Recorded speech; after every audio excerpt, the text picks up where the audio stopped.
Sana, tandaan ni Mayor, ang demonyong Mayor natin dito, tandaan po niya na sa araw na ito, hindi niya malilimutan. Sa tayong lahat ay lalaban. Buong Paranaque po. Sa purok 1, 2, 3, 4 at 5. Kailangan makisama, makiisa. Labanan po natin ang nakambang demolisyon. Nadidinig ko yan.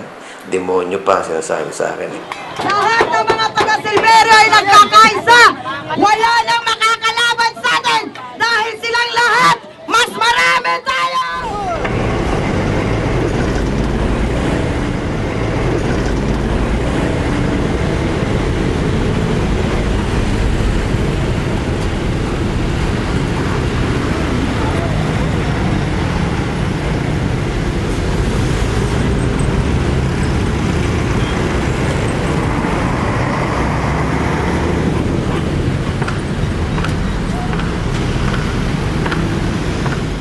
When you say expropriation, that means that the government has the power to purchase a property forcibly for a specific purpose.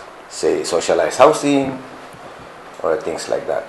27 years na ako dito, iban 40 years na. Kung ang kumukuha nito ng lupang Silverio, siya ang totoong may-ari. Ako alis na ako. Kunin ko lang yung damit ko. Ibigay, sige, bahala na kayo sa bahay ko. Dahil ikaw ang may-ari nito. Sa iyo talaga. Pasalamat ba ako sa iyo na nakatira ako dito ng 27 years. Pero kung hindi lang naman, pinag-iinteresan mo, kagaya sa kay Bernabé, kami may gusto rin dito. We expropriated the property. In effect, we are the owners. We intend to build temporary housing for the first batch.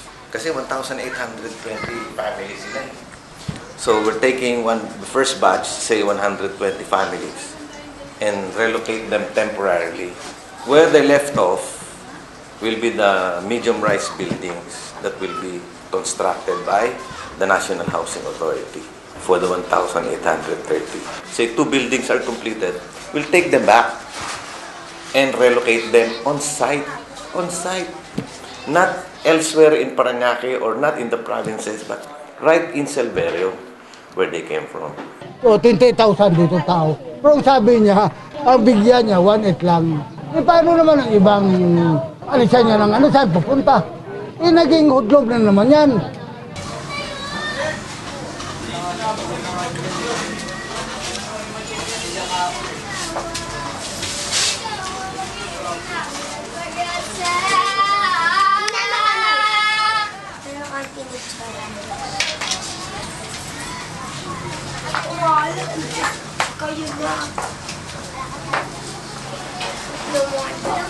Kung ang lahat ng taga-Silverio, ang lahat ng may mga bahay dito, papayag sila na i-relocate kami, basta't maayos, okay.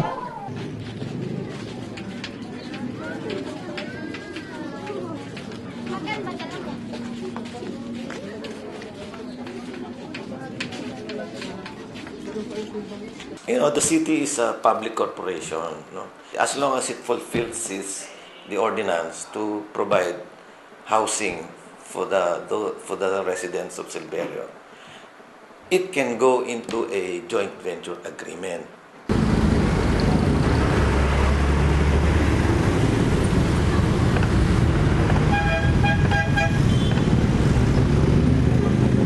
Kasama namin yung mga taga-sheriff, kami mga polis dito na namamagitan lang kami. Hindi away ang gusto namin sa inyo. Ang ako lang, ang sabi ho ni Mayor Bernabe, ang intent really was just the commercial stalls. Yung demolition order na lumabas na naman po, very very general na parang natatakot kami kasi hindi po pinangalanan. Unlike nung naunang demolition, may mga pangalan po kung sino yung tatanggalin. Ayun. Kasi hindi mabuti yung order eh. This was served April 11, no? But they refused to receive. Kasi they refused to receive, kaya hindi nila tuloy nabasa mabuti siguro.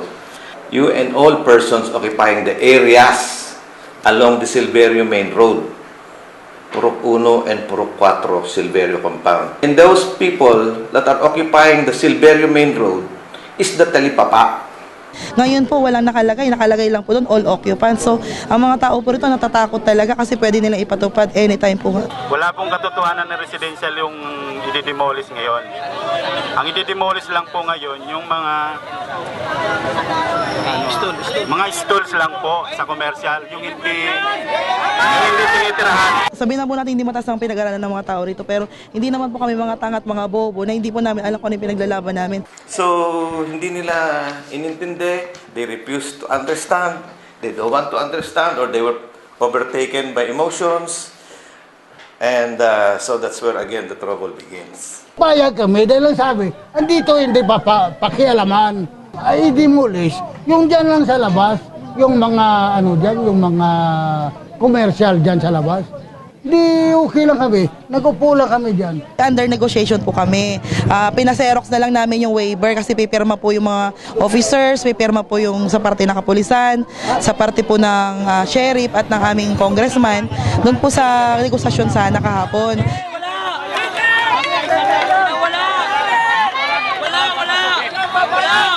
Walang pulis pwede. Hindi, kung walang pulis, wala pwede. Okay, palisan ng pulis. Pag negosasyon pa lang po kami kahapon, napagbigyan, nakahilingan namin, sila po'y umatras at kami naman po'y aatras, winning-winning upang makadaan ng mga sasakyan. Nagkagulo nga, ayaw umalis ng mga pulis, ayaw umalis, kaya hindi rin maalis yung mga tao.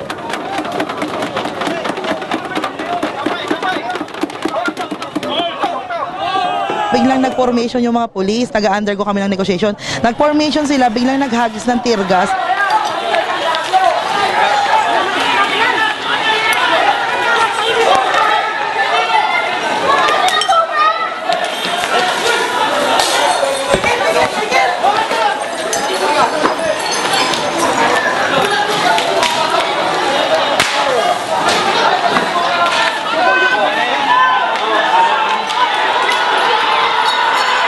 Una ang ginamit na tear gas, sunod blank bullet, yung walang tingga. Hindi takot ang mga bata, sige, anong lusob ng lusob. Hanggang sa ginamitan nila lang, talagang may may tingga na, doon na nagkatumbahan ang mga bata.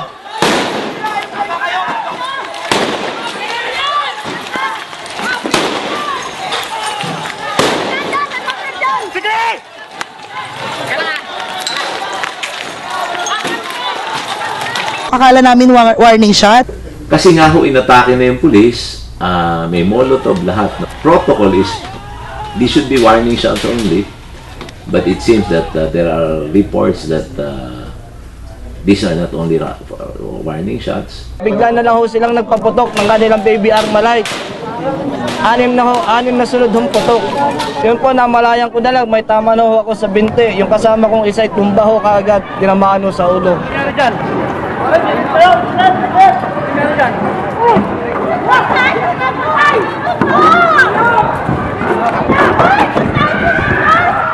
Nakita ko yun ng mga nabagay. Siguro yung isa nabulagta. Paano pa namin tutulungan yung nakabulagta na sa daanan na yon? Halos lahat ng mga kikita nila ng mga kasama, pinagugulpi na.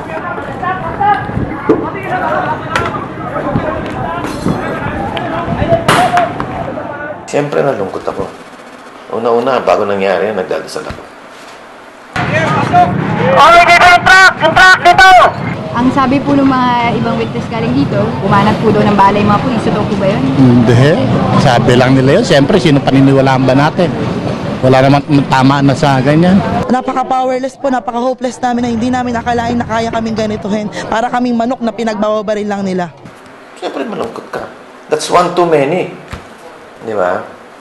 Pero nangyari, tama natin magawa. One of the protesters who was apprehended, and in fact a case was filed against him already, was positive of powder burns. Meaning it's possible that one of them, or some of them, were armed as well. In fact, the bullet wound of the victim who died, based on the NBI medical legal assessment, came from a 9mm or a 38. The standard issue for SWAT is M16.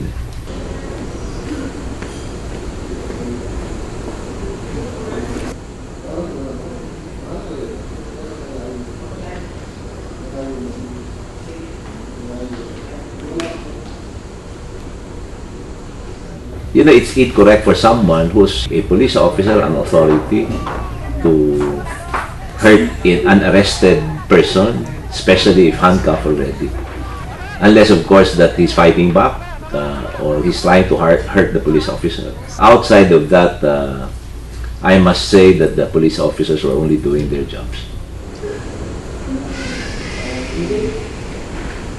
Namatayan na po kami, nawalan na po ng tirahan, nawalan ng kabuhayan. Una muna, dinimolish namin yung mga commercial places in front. Next, we demolish the talipapa. Why? Because there are no people living there. No? Hanggang ngayon po, wala naman silang maituro eh. At saka yung sinasabi ni Mayor na magtatayo po siya ng building sa likod. Bakit pa unahan ang binabaklas? Sasabi niya magtatayo siya ng building, doon niya kami ilalagay. Bakit ho ang unahan ang inuuna nilang tinatanggal?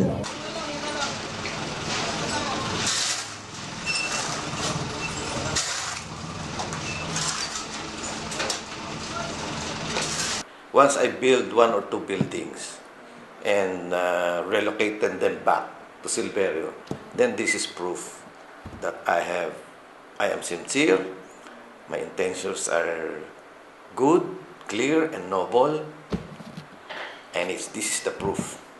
Nung si Bernabe nang naging mayor dito, dahil may interesado siya sa Silverio eh. Kung hindi siya interesado, sa pangako niya lang, tinupa niya, binigay niya ito sa tao. Walang namatay. Meron na kami experience na ganyan eh, in other barangays. Yung mga tao na dating galit na galit sa akin because we were able to build around 200 units already. Nakatira na sila, nakabalik na sila at masaya sila dahil ang bahay nila hindi na ganun kasama. And they own the property already. That means they will not be in danger of demolition. Anong result? Mahal na mahal na nila ako ngayon. Lalo na ang mga tuta ni Bernabe! Kung kayo nakikinig dito para iparating sa kanya, visit siya kamo! Mga buhaya! Paano kayo din? Nakikinabang din kayo! Dati, binoto ko kayo, ngayon, binabawi ko na!